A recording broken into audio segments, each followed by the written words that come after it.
Across Africa today, a silent war is being waged. It's a special kind of war. The kind of war that African leaders are waging against their own very people. Like, this war is between African leaders, African presidents, and their own citizens in their various countries. Now, think of it this way. The continent's 5 longest serving leaders have a combined rule of over 200 years. Let me repeat it again. The continent's 5 longest serving leaders have a combined rule of over 200 years. And one of them, at 92 years old, is now running for his 8th term in office. A move that could see him rule until he's nearly 100 years, if not above 100 years. So this isn't an anomaly. This is not happening by mistake. It's by design, and it's also a strategy, because a new generation of presidents for life has perfected the art of constitutional coup.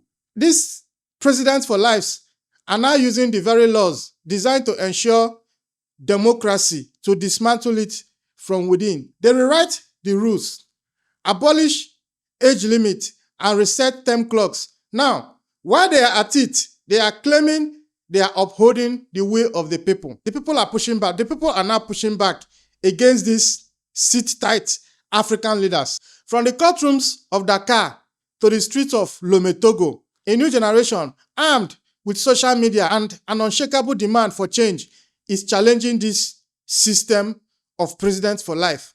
This is the front line of Africa's battle for its future. I don't particularly sell democracy as the best form of government to my audience. I will tell you why.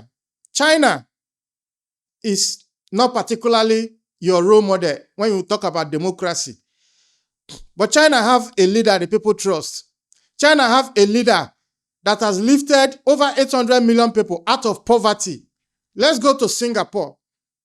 We all know that Singapore had their own fair share of a leader who ruled for decades. But the people love him. The people want his rule. And he fixed Singapore. Today, Singapore is a model for what we call a developed nation. Now, let's go to Russia. Russia is not particularly your model democracy. It's being ruled by one man. But Russia is a strong country, able to defend its territorial integrity and sovereignty. Now, I can go on and on and on. My point here is this.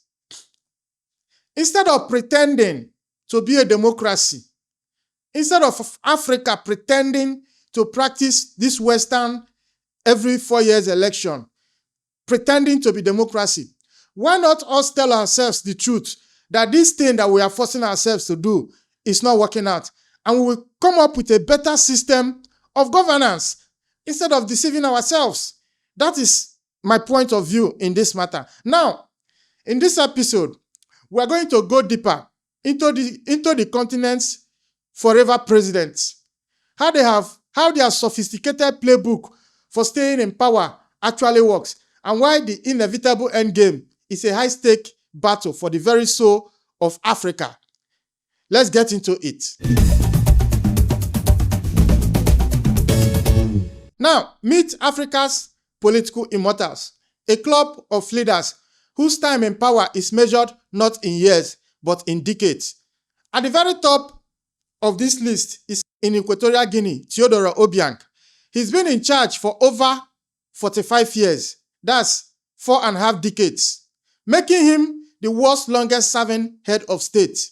Now, take a look at Equatorial Guinea, and you will see what is going on there. They have institutionalized corruption.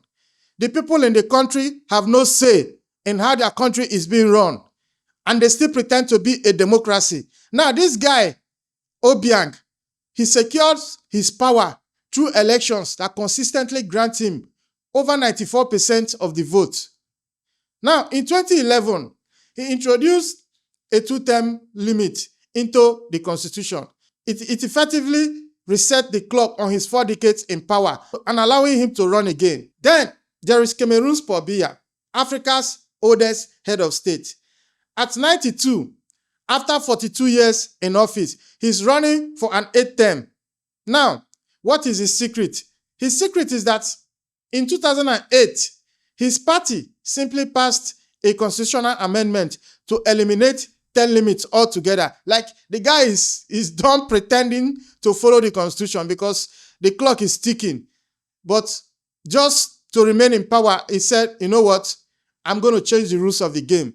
No more term limits. Now, in the Republic of Congo, this is not the ROC. There are two Congos. I'm talking about Republic of Congo, not Democratic Republic of Congo. Now, in Republic of Congo, Denis Sassou Nguesso has ruled for a combined 40 years. Now, when constitutional term and age limit stood in his way in 2015, he held a referendum to remove them. Now, this effectively cleared the path to power until at least 2026. Now, in Uganda, Yoweri Museveni has been in power for nearly 4 decades. He has executed a two-step masterpiece. First, he had Parliament remove the 2-term limit in 2005. Then, as he approached the 75-year age cap, he had them remove that too in 2017. Now, these men aren't just presidents. They are institutions. Like, they are the institutions themselves.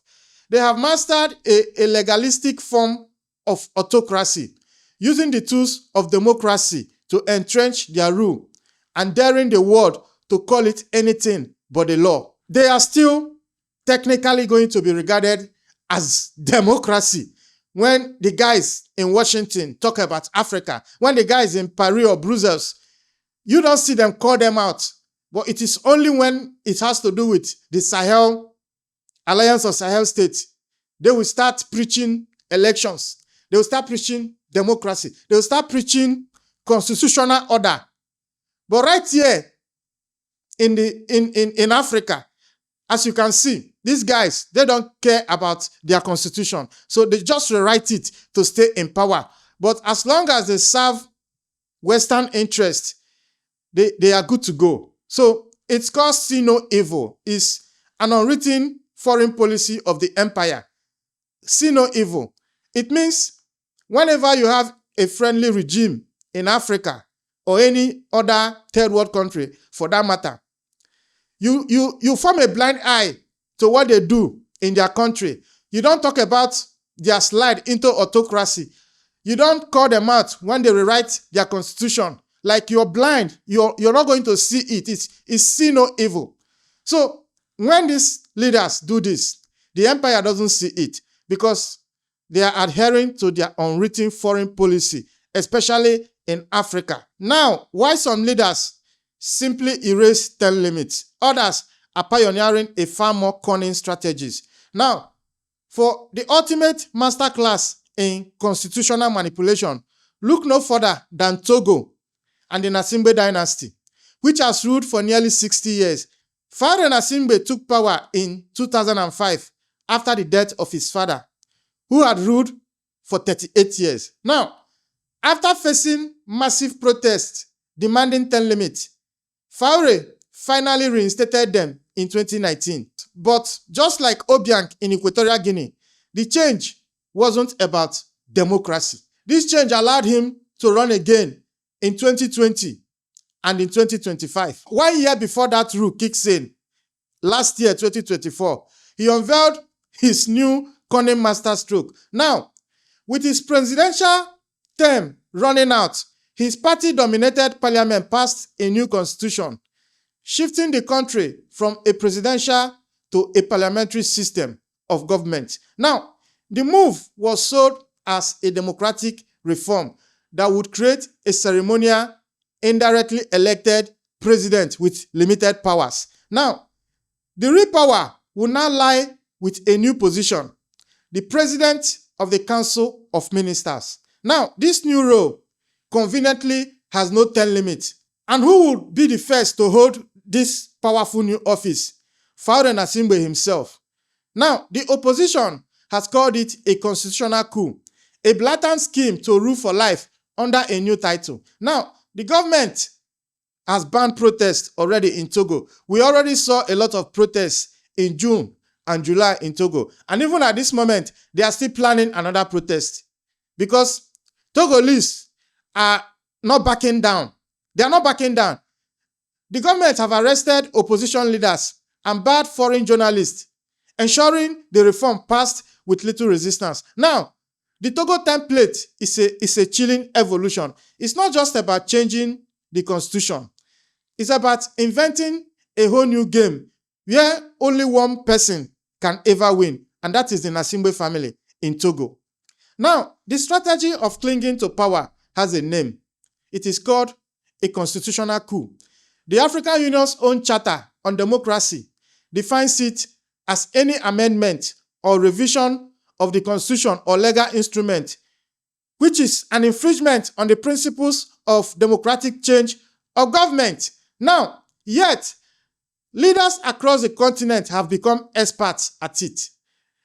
The African Union clearly have a rule against this. But who are the African Union?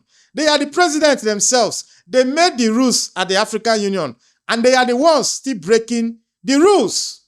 Now, the toolkit is surprisingly simple. The most direct method is legislative repeal, as seen in Cameroon, where a loyal parliament simply votes to scrap term limits from the constitution. Another popular tool is the referendum. Now, leaders in the Republic of Congo and the Central African Republic have used national votes, often held amidst protests and allegations of fraud, to remove term and age limits, claiming a popular mandate for their continued rule. Now, the most sophisticated tactics is the reset doctrine. That is the one that is funny and at the same time annoying. Reset doctrine. Now, this is the playbook used by Alassane Ouattara in Ivory Coast. In Ivory Coast, they introduced a new constitution in 2016. He argued that a new republic is being born, and the term limit clock was reset to 0, allowing him to run for a controversial third term in 2020, and now a fourth term in 2025. Now, these maneuvers are not just isolated legal tricks. They are a direct cause of instability. Now, by closing off peaceful democratic paths for change, these leaders create a legitimacy vacuum. The cases of Guinea and Gabon are stark warnings. Both countries saw their leaders forced through constitutional changes to extend their rule, only to be overthrown by military coups shortly after. Now, the constitutional coup, it turns out, is often just a prelude to the real thing, the real coup. Now, why Africa's leaders for life rewrite the rules? The people of Africa have delivered a clear and resounding verdict. They want term limits. Now, there is a massive disconnect between the rulers and the ruled, and the data is undeniable. According to the most comprehensive Pan-African surveys by Afrobarometer, an overwhelming 72% of citizens across 39 countries support a 2-term limit for their president. This isn't this isn't a fringe opinion. It is the mainstream view of the continent. Now, in some countries, the numbers are even more staggering. Take, for example, Kenya. 86% of the population supports term limit. In Zimbabwe, it's 79%, and in Zambia, 70%. Now, this support is consistently high, cutting across political party lines, and is especially strong among the youth and educated urban populations. Now, this creates a fundamental crisis of legitimacy. Incumbents in power who claim to be responding to popular demand to stay in power are directly contradicting the documented will of their own people. That is why I say this is a war against the people of Africa. When they do this, when these leaders do this, they always claim that they are doing it because their people want them to continue in power. But when you listen carefully and closely to word on the street and on social media, you see a completely different story. Now, this isn't just a political disagreement. It's a generational showdown. Africa is the world's youngest continent, with over 75% of its population under the age of 35. in some nations. Now, this youth awakening is fueling a powerful anti-dynasty sentiment. Now, they see these aging leaders not as fathers of the nation, but as architects of economic stagnation, corruption, and democratic decay. The numbers tell a story of a continent that has outgrown its leaders and is now demanding a change, a total reset of this whole charade about democracy, at least pretending to be a democracy. This is the main reason why most Africans are now rallying behind the three revolutionary leaders in the Alliance of Sahel States. They don't want to play this game anymore. They want change, and they want it fast, and their people are behind them. Unlike these autocrats who go against the will of their people, unlike these autocrats who are waging a war of attrition against their own very population. Now, why the trend of this rewriting of the rules and changing constitution is alarming? There are powerful stories of resistance and resilience. Now, the most potent example comes from Senegal in early 2024, which provides a formula for how to defeat an executive power grab. Because on the eve of the presidential election campaign, President Macky Sall announced an indefinite postponement of the election, a move unprecedented in the country's history. What happened next was a masterclass in democratic defense built on three pillars. First, judicial independence. Senegal's Constitutional Council stood firm, delivering a landmark ruling that declared the postponement unconstitutional and ordered the government to hold the election as soon as possible. Now, this gave the resistance a powerful legal and moral foundation. Second, youth and civil society mobilization. Almost immediately, the streets erupted. A coalition of civil society groups under the banner of Protect Our Election led sustained protests. This popular movement was driven by youth and amplified by digital activism. And it made it clear that the president's move was politically toxic and illegitimate. And third, a united opposition. Crucially, the 19 opposition candidates refused to be divided. I'm still talking about Senegal. They collectively filed legal challenges and boycotted the president's attempt to control the new timeline. Now, they presented a united front that the executive could not break. Now, this is a masterclass in how to make a meaningful change in any country in Africa. A united opposition is strong. Like a united opposition will be almost impossible to break. Now, this three-pronged attack in Senegal, from the courtrooms to the streets and the political class, created an inescapable and formidable movement. President Macky Sall will have no choice but to retreat, and the election went ahead, resulting in a decisive victory for the opposition. Now, Senegal proved that when institutions are brave and the people are united, democracy can and will prevail. Now, the president for life are playing a dangerous game against an undefeated opponent.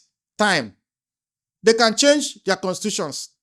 They can change the rules. They can ban oppositions. They can reset 10 limits. But the only thing they cannot reset is time. They are aging and they are dangerously very close to the finish line. Now, the extreme age of leaders like Paul Biya in Cameroon and Theodore Obiang in Equatorial Guinea creates a high-stakes succession crisis waiting to happen, like it's a ticking time bomb, because they will bow out and then another person will step in. These regimes are so personalized, so built around one man, that their inevitable departure threatens to leave a power vacuum that could trigger a chaotic and violent struggle among elites and their own military. Now, this isn't just speculation. It's a predictable outcome of decades of refusing to build resilient institutions. Because by refusing to leave office, these leaders create the very conditions for military intervention. Because we've seen it happen in Gabon. We've seen it happen in Guinea. When they sit tight, they get booted out. We've seen it all around the Sahel. But the ultimate challenge to their rule is demographic. Because a massive, connected, and politically conscious generation of young Africans is no longer willing to wait for a future that is being hoarded by the past. The term limit was at the final battle of an old era against a new one that is already being born. Now, if you have watched to this point, I will say a very big thank you. And I believe this video has given you value for your time. This is Frontline Africa, where we talk about Africa, when we talk about geopolitics from Africa's perspective. We talk about the things that the mainstream media dare not talk about. In this episode, you can see how these sit-tight leaders are waging a war against their own very people.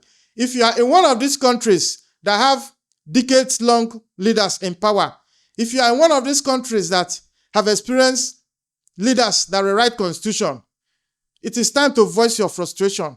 Comment below, put your country's flag, and tell us exactly what is happening on ground in your country. Because these are the issues that we need to talk about in Africa. If democracy is not working out, we can try other alternatives. We can try other system of governance. There are many ways to this particular goal of being a developed continent, of being a developed country, of industrialization, of giving the people what they want, of improving the standard of living of the people. So if democracy is not working out for Africa, we can try other system of governance.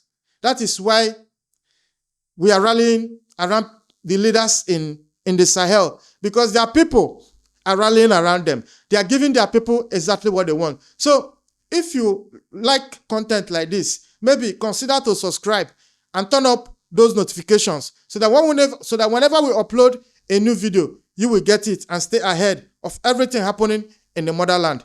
I am your host, Ezekiel Enejeta, and I will see you in the next one. It's a bye-bye for now.